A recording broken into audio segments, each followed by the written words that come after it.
Hey everybody, how goes it? This is Josh Simon, and this is our third video in our series on coaching and personal development. In the last couple of videos, I talked about stages of development and lines and quadrants. And now we're actually, for the first time, going to get into what the stages of development are.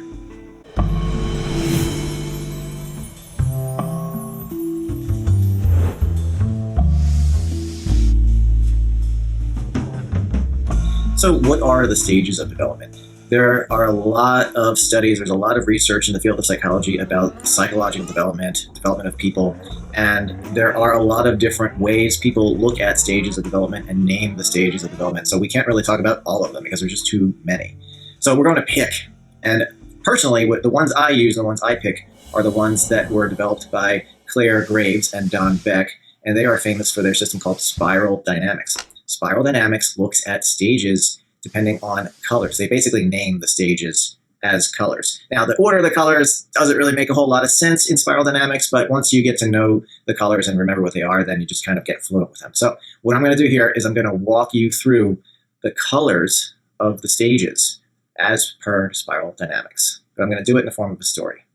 So for spiral dynamics, the first stage, they give the color beige. And when you think about beige, what you should think about is an animal. What does an animal do? An animal just survives.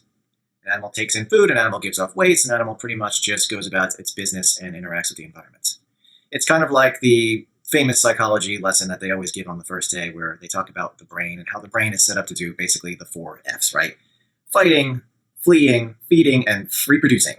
So those things are what beige is all about. Beige is about the 4 F's. Once you get really good at the 4 F's, you've mastered beige. So once these beige beings get together, they start making groups. Those groups become, in humans, tribes. And when they form tribes, they've now reached the next stage, which is purple. So purple is that stage of tribal development, where people exist in communal tribes. When you talk to a person who exists at purple, they do not have really much of a sense of individuality. They are the tribe. They are their people. There is no doing for themselves or doing for something else. It's always about doing for all, doing for the tribe, their immediate tribe. Now, of course, everyone who's outside that tribe is an other, maybe even an enemy, maybe even someone that they should kill or not get along with. That is the existence of purple and how purple people think. Now, once people start existing at this purple stage and doing well, you start to get individuals in that community that start looking around. They start thinking like, hey, wait a minute. I can have more than this. I could have more than the group. And maybe there's more than just a group. Maybe there's me. Maybe there's things I can do. I can go get more stuff. I can go look at what's over that hill over there and explore it and see maybe some stuff that nobody has ever seen before. I can do that. I'm powerful. And when you start getting that sense of power, sense that you can do it, you can take, you can explore, you can do, that brings you to the next stage, which is red. Red is the stage of power. When you get a lot of individuals going to red in a community like that, inevitably what starts to happen is they start to fight. And when you get a lot of red individuals that are all about power and taking and might makes right and that kind of thing, they sort of segregate into different groups of people who are really big and strong, maybe even physically big and strong, versus people who are not really that big and not really that strong. And the not really big, strong are serving the really, really big, strong ones. So you set up that whole dynamic of the strong serving the weak. Both of them are into it because it serves both of them. But you still always have that problem with the strong oppressing the weak. And eventually what happens is things start to break down. The weak start to get a little tired of the chaos and a little tired of the getting beat up all the time. So then you start to progress to the next stage. So what happens once red starts going haywire is people start getting together and start thinking about, okay, how are we going to control red? And that's where the next stage comes in, the stage of blue. At the stage of blue, you get together and you start talking to the red folks and saying, listen, we know you're bigger than we are. We know you can force your way on us anytime you want. But here's the thing.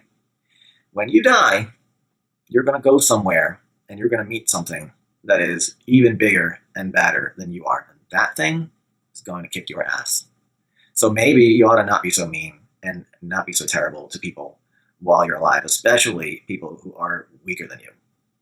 And when that thing sets itself up, that is the stage of blue. It doesn't have to necessarily be a religion, Blue is about the one universal sense of truth. So in a case of a religion, it's obey the one universal sense of truth, or that universal sense of truth is going to beat you up. It could also just be law. Laws are a blue concept as well. We have to follow the law, the rule of law. The rule of law does exactly that. It keeps the strong, big ones from beating up on the little ones. So the law has a very good place there. But the law came about during that blue stage. So blue is one sense of truth, one sense of law. So once again, you have a nice, healthy society of blue people following laws or following their one sense of truth. And then all of a sudden, now, like you did before with red, you get individuals that start looking around and they start going, you know what? Some of these laws and truths don't really make any sense. There's just something weird or something off about them that just doesn't seem true. And I can do better and I can get more. Sounds a little bit like the time when purple was going to red, except now we're going to orange. And in the orange sense, it's not, hey, I can just start killing people. It's, hey, I can just start earning a lot of money. I don't like to hurt people. I don't want to necessarily hurt people, but I want to get what's mine for me. I want comfort. I want wealth. I want more of the 4Fs. So orange is that stage where we look at achievement and success and getting more. So you start to get a lot of people in that blue society that pop up to orange and want to achieve. So these orange people are achieving things. And by the way, it's not only necessarily about money. It's about being the best. If they're not about getting all the money in the world, they might be about being the best artist or being the best photographer or being the best student. And eventually they get there. A lot of people in orange, they become successful and they get all this stuff. But you may have noticed some of the richest people in the world are not always the happiest people in the world. Why is that? Because what happens at the end of the orange stage is people look around at these achievements and they realize, hey, you know what? They're just achievements. It's kind of empty. It's the same story about lying on your deathbed and having all this money and not being able to take it with you and realizing what? You realize that it was the relationships that mattered and your friends and your family, and that you didn't pay attention to them because you were pursuing empty things. That right there is the transition to the next stage from orange to green. At the green stage, it is about relationships. It is about consensus. It is about equality of opinion, equality of opportunity. So when you have anything that out there in the world, in the news, talks about green this, green that, that actually very much comports with the spiral dynamics green.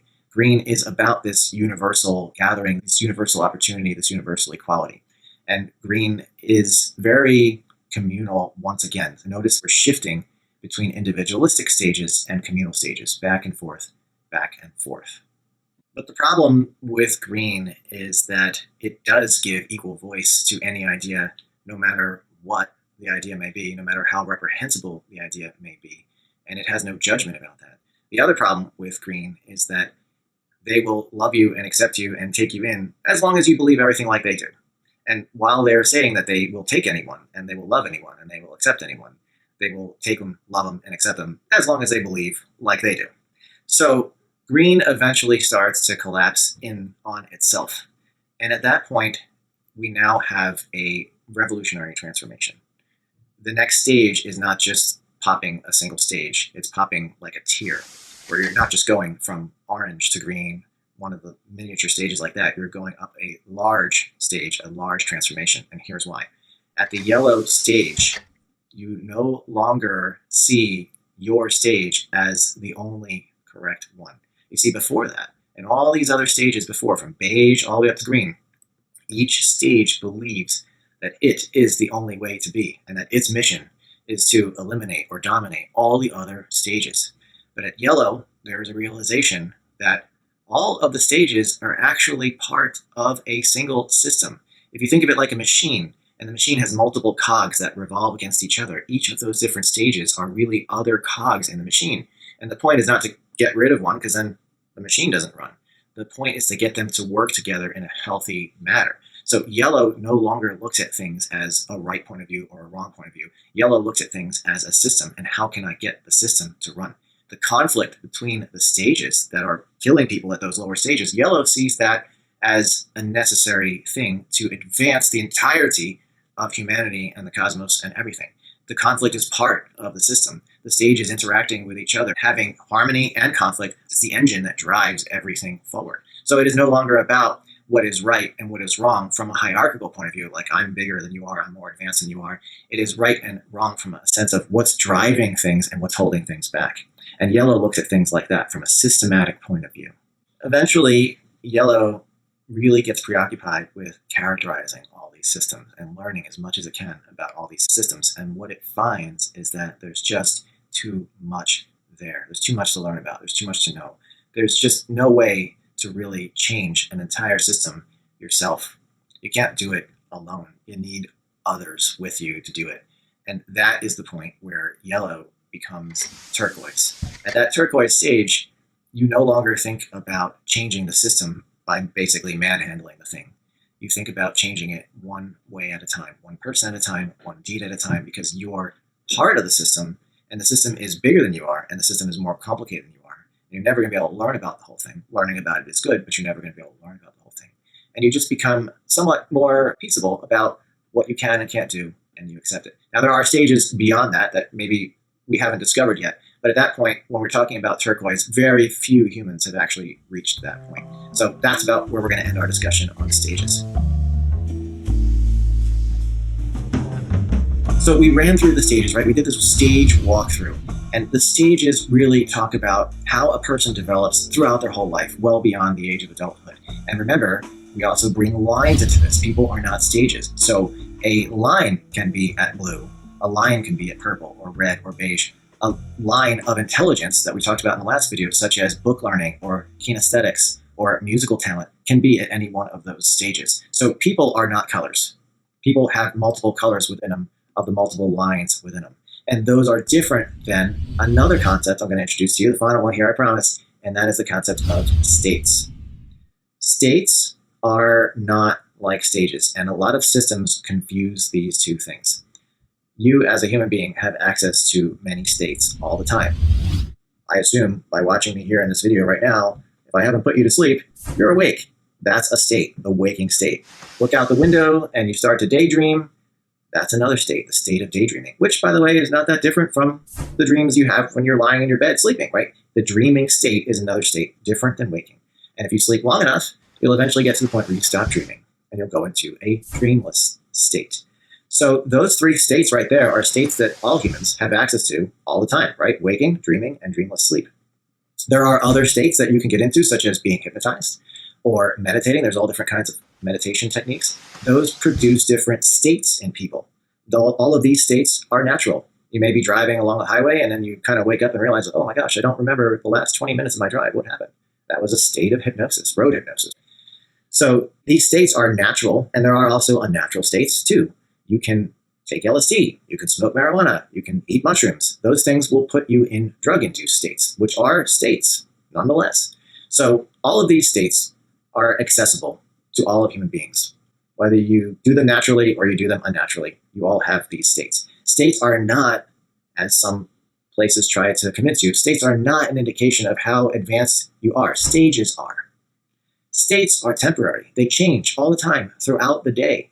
Stages do not. Stages take years to develop and years to change. So states and stages are not the same thing. You can be at any state in a stage. A red person can sleep. A red person can take mushrooms, just like a yellow person can have hypnosis. They can have road hypnosis driving down that street.